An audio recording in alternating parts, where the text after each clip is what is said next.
राधेश्याम हजुर राधेश्याम हजुर राधे श्याम। यो कति हजुरले एकदम मेहनत गरिबक्सिएर छ। यो के फलफुलहरू के लगाइबक्सिया छ यहाँ? अहिले मैले हजुर सुरुमा भनेको यो ड्राइगन लगाएको थियो। यो ड्राइगन हो। यो अहिले चाहिँ 3 वर्ष हुन लाग्यो यो लगाएको जस्तै छ। हजुर यो फल पनि दिन थालिसकेको छ? फल दिन थालिसकेको छ। तेस्रो वर्ष हो चल्दैछ अहिले। वर्षबाट फलेको हो यो। हजुर अनि मेवा त्यस पछाडि यो गत सालबाट कुन जातको मेवा हो लगभग यसलाई के यो भनिन्छ? रेड लेडी भन्छ 786 नम्बरको चाहिँ रेड लेडी। ए हजुर हजुर हजुर।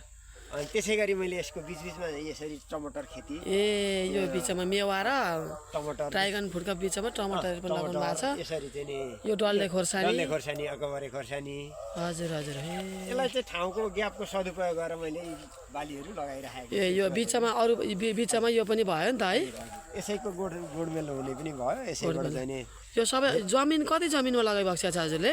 मेरो यहाँ जमिन भनेको 2 बिघा हो। यसमा चाहिँ अहिले 1 बिघा जतिमा चाहिँ यो तुलफुलहरू एक बिघामा छ है। यो उन्नति प्रगतिको लागि हामी सबैजनाले हजुरलाई बधाई दिन चाहन्छौँ। किन यत्रो उन्नति हाम्रो विदेश गएर पनि अरूका देशमा गएर मात्रै दुःख गरेर हुन्छ भन्नु चाहिँ एउटा हाम्रो भ्रम थियो। हाम्रा देशमै गर्दाखेरि जमिनमा गर्दा पनि अन्नबाली लगाएर फाइदा लिन सक्छौँ भन्ने यो उदाहरण हो होइन? ज्वलन्त उदाहरण हो यो। कुराहरू यसैबाट पनि धेरै उपलब्धि लिन सकिँदो रहेछ। हाम्रो बाँझो जमिनहरू त्यतिखेर गएका छन् भने पनि हामीले चाहिँ यसरी हरेक कुराहरू चाहिँ लगायौँ भने एउटा धान मकै कोदो भन्दा बाहिर पनि अरू धेरै बालीहरूले पनि हामीले त्योभन्दा धेरै आम्दानी लिन सक्ने वातावरण। अनि केही कमाइका लागि 2-4 पैसा कमाउनका लागि विदेशै जानुपर्छ भन्ने होइन रहेछ नि त होइन? हाम्रो जस्तो भूमिमा चाहिँ विदेश जानु भनेको त मरुभूमिमा गएर त हामी गर्छौँ भने त्यहाँले रोजगार दिएर छ भने हामीले त यत्रो सुन्दर भूमिलाई चाहिँ रोजगार दिने ठाउँ त यही हुन्छ नि। यही ठाउँ हुन्छ। यहाँ राम्रोसँग गर्ने भन्दा 2-3 जनालाई मैले रोजगार दिइराखेको छु भनेदेखि त यहाँ त म जस्तो त हजारौँ छ नि त मान्छे त। हजारौँ होइन हामीले उन्नति आफ्नै देशमा जमिन खेर गइराखेको आफ्नै भूमिमा होइन माताजी? आफ्नै भूमिमा हामी यतिजना यहाँ घुम्न आएको छौँ। माताजी हुनुहुन्छ हामीलाई 7 दिनसम्म भोजन प्रसादी खिलाउनु भयो। भागवतमा माताजी हुनुहुन्छ यहाँ कर्ता बस्नुभयो होइन? अब हामी सबैजना यति परिवार जुटेर आयौँ। मैले देवलीलाको सेवा गरेँ यहाँ होइन? भलुवा महाराजको एरिया रहेछ यो लगाउन मैले ट्रायलमा लागेको छु एउटा 2टा बोटा। यो के जात हो यो? यो एप्पल बयर भन्छ। यो चाहिँ ठुलो खालको काँसी बयर भन्छ। काँसी बयरको बोट यो हो? हजुर यो काँसी बयर। एप्पल बयर काँसी बयरको बुटो यस्तो हुँदो रहेछन्। अनि ट्रायलमा लगाएको छु मैले। हजुर हजुर हजुर। यो एरिया यो सबै यहाँबाट देखिए जतिको 1 बिघा यो जमिन सबै यो जमिनमा यो ड्राइगन फ्रुट मेवा अनि यो सबै सामानहरू छ। कुरिलो पनि छ है? यसको बिचबिचमा चाहिँ मास्तिर कुरिलो जस्तो छ है। कुरिलो पनि लगाउनु भएको छ भनेपछि हेर्नुहोस् त। कुरिलो गोडमेल गरेँ जोस् यो खेती गोडमेल गर्न बाँकी छ। यसरी कुरिलो यो अब यहाँ यो बिचमा यसबाट पनि फाइदा लिन सकिन्छ। हजुर यो सबैभन्दा चाहिँ दिगो बाली भनेको कुरिलो हो। 1 वर्ष लगाएपछि चाहिँ 10औँ-20औँ वर्ष पनि 10औँ-20औँ वर्ष हुन्छ। रहन्छ। हजुर हजुर हजुर। दिइसकेपछि पानी बेला दिनुपर्छ।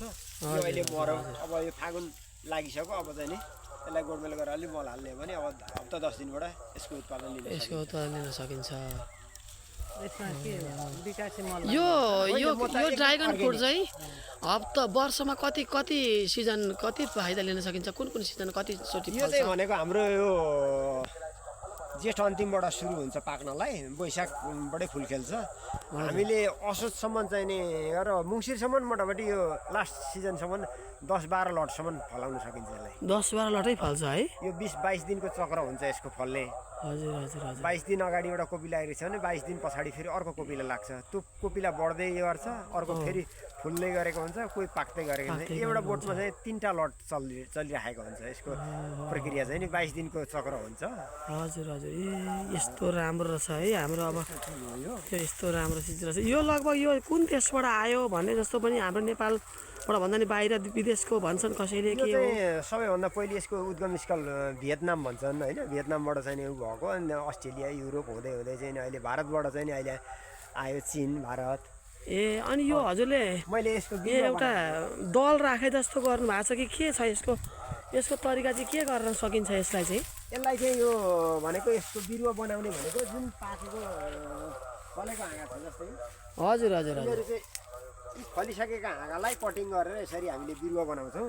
यसमा पनि धेरै भेराइटीको छ। यो चाहिँ सी भेराइटी भन्ने चाहिँ अहिले हाइब्रिड जात जस्तो चाहिँ नि धेरै छिटो उत्पादन दिन सक्ने भेराइटीको बिरुवा चाहिँ मैले यो उत्पादन गरिराखेको छु अहिले। यो अहिले विस्तार गर्नु पनि छ यसको। हजुर हजुर हजुर हजुर बिरुवा पनि सबै बिरुवा। अनि यो बिक्री पनि गर्नुहुन्छ हजुरले? यसो के अरे कसैले खोज्नुभयो भने अलिअलि बिरुवा पनि जान्छन्, आफूले पनि लगाउने हो। बिरुवा चाहिँदाखेरि अरूलाई पनि दिन सकिन्छ। हो यो दल पनि राख्न सकिने रहेछ, बिरुवा पनि उत्पादन गर्न सकिने रहेछ। हेर्नुहोस् त अब लटरम्म फलेका मेवाको बुट्टाहरू विभिन्न लामा जातका, डल्ला जातका मेवाहरू, राम्रा जातका विभिन्न। हेर्नुहोस् त यो विभिन्न जातको छ नि त मेवा। हेर्नुहोस् त यो चाहिँ तराईमा फल्ने स्याउ हो। तराईको स्याउ हो यो? कस्तो दानाहरू लाग्छ यो चाहिँ? यो अलि बाक्रो बोक्रा हुन्छ अरे। स्याउ चाहिँ राम्रै ठुलै फल्छ भनेर चाहिँ बिरुवा ल्याएको। एकबाट दुईवटा बिरुवा चाहिँ मैले ट्रायलमा ल्याएर लगाएको छु। स्याउको बोट यस्तो हुँदो रहेछ। स्याउको बोट तराईमा हुने स्याउ। हजुर यो आँप कुन भनेको यो चाहिँ लगभग अरू आँप भनेको हामी वर्षमा 1 छिमल खान पाइन्छ भने यो आँप भनेको वर्षमा 3 छिमलसम्म खान पाइन्छ। यो 3 छिमल फल्छ यो?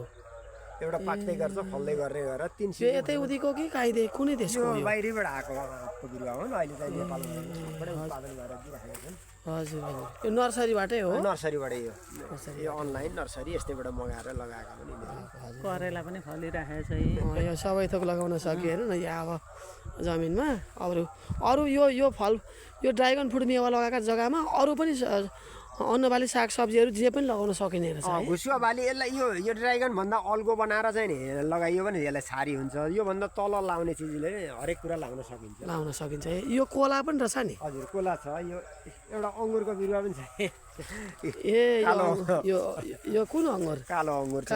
कालो अङ्गुरको बिरुवा। हजुर कालो अङ्गुर हुन्छ पाकेको उही टिपिराखेको पनि छ।